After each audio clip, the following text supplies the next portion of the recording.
वक्फ के नाम पर लाखों हेक्टेयर जमीन पूरे देश में है।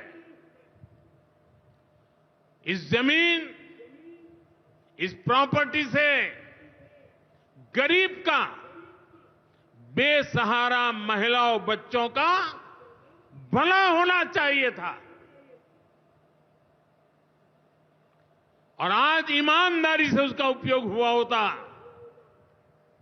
तो मेरे मुसलमान नौजवानों को साइकिल के पंक्चर बना करके जिंदगी नहीं गुजारनी पड़ती।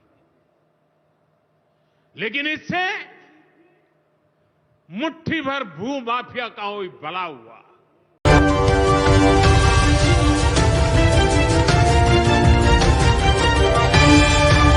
बहुजन संवाद यूट्यूब चैनल पर दर्शकों एवं पैनलिस्टों का स्वागत है।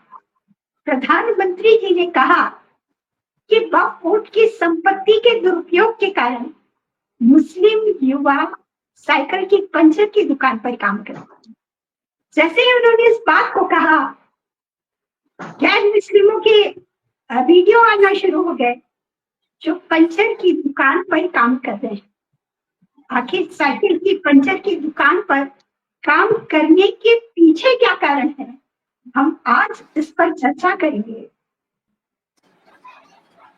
98% संसाधन पर 2% लोगों के का हक है या कब्जा है और 98% जनता के बीच में 2% संपत्ति का बंटवारा है। सच्चर आयोग की जो रिपोर्ट है, उन्होंने मुस्लिम की शिक्षा, स्वास्थ्य और सामाजिक स्थिति के ऊपर फोकस करने का काम किया। अगर ये सरकार चाहती कि मुसलमानों को रोजगार से जोड़े, देश के मुख्य धारा से जोड़ने का काम करें, तो सच्चर आयोग की रिपोर्ट को अगर ये लागू कराते तो मुझे लगता है कि वाकई इनकी आर्थिक स्थिति मजबूत होती और पंचर की दुकान पर साइकिल की पंचर बनाने के लिए मजबूर नहीं होते। आप इस पर क्या कहते हैं, आपकी टिप्पणी? देखिए, आपने सच्चर कमेटी और मोदी उसको इम्प्लीमेंट करे, ये तो ऐसा है जैसे कि रावण जो है वो रामायण पढ़े। तो ये तो कभी हो ही नहीं सकता, इस पर हमको सोचना ही नहीं चाहिए। जहां तक पंचर का सवाल है, देखिए, जब भी बीजेपी पंचर होने लगती है तो उसको मुसलमान याद आते हैं, इसलिए कि वो मुसलमानों के जरिए से ही अपनी, जब इनकी पंचर होता है तो क्या होता है, पंचर होता है तो हवा निकलती है। जब इनकी राजनीतिक हवा निकलने लगती है तो इनको मुसलमान याद आते हैं।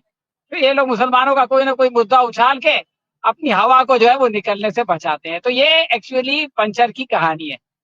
मैं मोदी जी से ये पूछना चाहता हूं कि मोदी जी ये बताइए कि भारत का जीडीपी दुनिया में 5वें नंबर पे है, लेकिन पर कैपिटा जीडीपी 141वें नंबर पे है। तो ये 141वें नंबर पे क्यों है?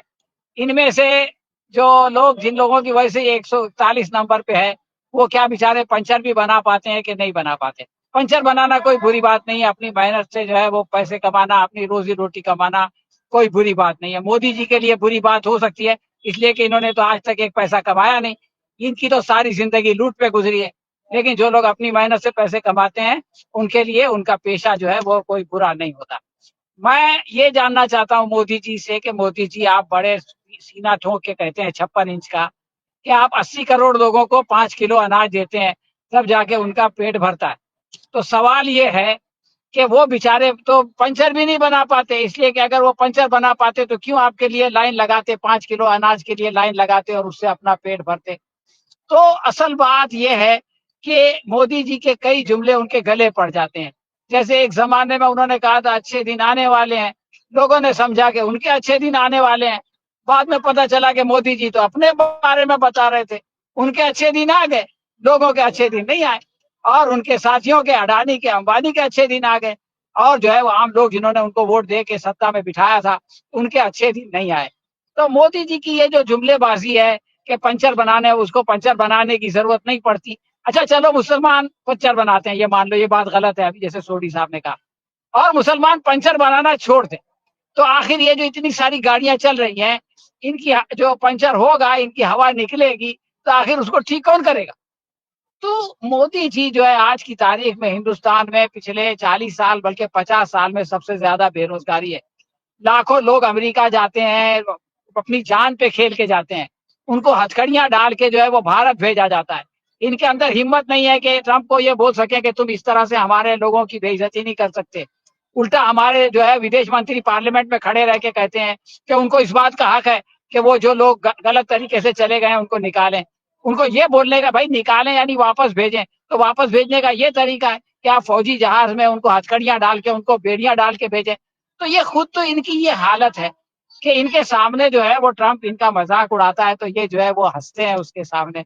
वो ये कहता है कि ब्रिक्स मर गया तो ये उसको मुस्कुराते हैं। तो इनका तो इनको अपने बारे में बताना चाहिए कि भाई चीन जो है वो अपनी जमीनों पे कब्जा कर लेता है तो इनके ये कहते हैं कि कोई आया ही नहीं। तो इनका अपना हाल ये है कि ये ना तो अपने किसी पड़ोसी को ये खुश है, नेपाल इनसे नाराज है, बांग्लादेश इनसे नाराज है, श्रीलंका इनसे नाराज है, पाकिस्तान एक जमाने में बिरयानी खाने गए थे वो इनसे नाराज है।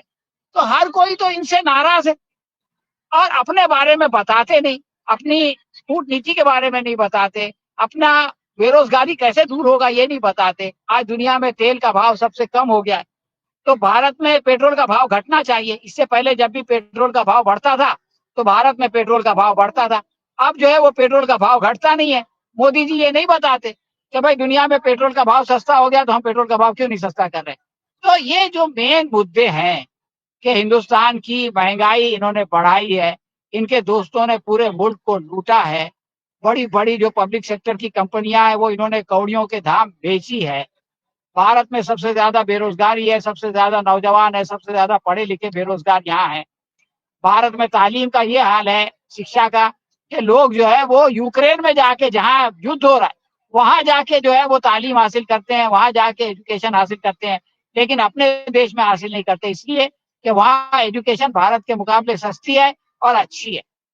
एक जमाने में मोदी जी कहते थे कि मैं आऊंगा 2013 में तो ये जो भारत का ब्रेन ड्रेन है वो खत्म हो जाएगा। भारत के जो अच्छे अच्छे पढ़े लिखे ज़हीन लोग जो विदेशों में जाके काम कर रहे हैं वो सब भारत आएंगे और भारत का नाम रोशन करेंगे। अभी उनके आने के बाद 11 साल हो गया है और बाहर जाने वालों की रफ्तार और भारत की नागरिकता छोड़ने वालों की रफ्तार जो है वो बहुत ज्यादा बढ़ गई है। और जितने मंत्री संतरी हैं इन सब के बच्चे जो है वो बाहर पढ़ रहे हैं और वो सब वहीं नौकरी करेंगे और वो सब उनमें से कोई शायद ही वापस आए।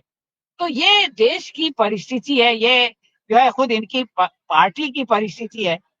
तो इसके ऊपर कोई बात करने के बजाय आप जो है वो वक्फ की बात लेकर के बैठ गए और वक्फ के जरिए से जो है वो पंचर को दूर करने की बात लेकर के बैठ गए, रोजगार की बात लेकर के बैठ गए।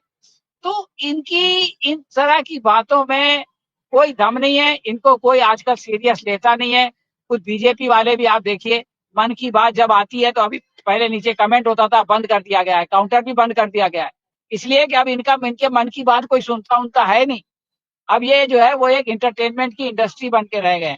इसलिए मैं ये समझता हूँ कि मोदी जी की इस तरह की जुमलेबाजियों को हमको ध्यान नहीं देना चाहिए। ये इसी तरह से काम करते रहेंगे, हो सकता है 75 साल अभी होने वाले हैं सितंबर में, तो आरएसएस जो है इनको छुट्टी कर दे और इनको घर भेज दे, इनकी जगह किसी गडकरी को या शाह को या आदित्यनाथ को किसी को बना दे। और अगर नहीं भी जाते ये तो इनका रहना नहीं रहना बराबर होगा। इनको ये बताना चाहिए कि जिस वक्त से बहस हो रही थी ये कहाँ थे, ये क्यों विदेश चले गए, इन्होंने उसकी बहस में क्या हिस्सा लिया, लोगों ने जो आपत्तियां जताई थी उनका जवाब देना प्रधानमंत्री का काम है, क्या उन्होंने अपनी इस जिम्मेदारी को अदा किया? नहीं किया।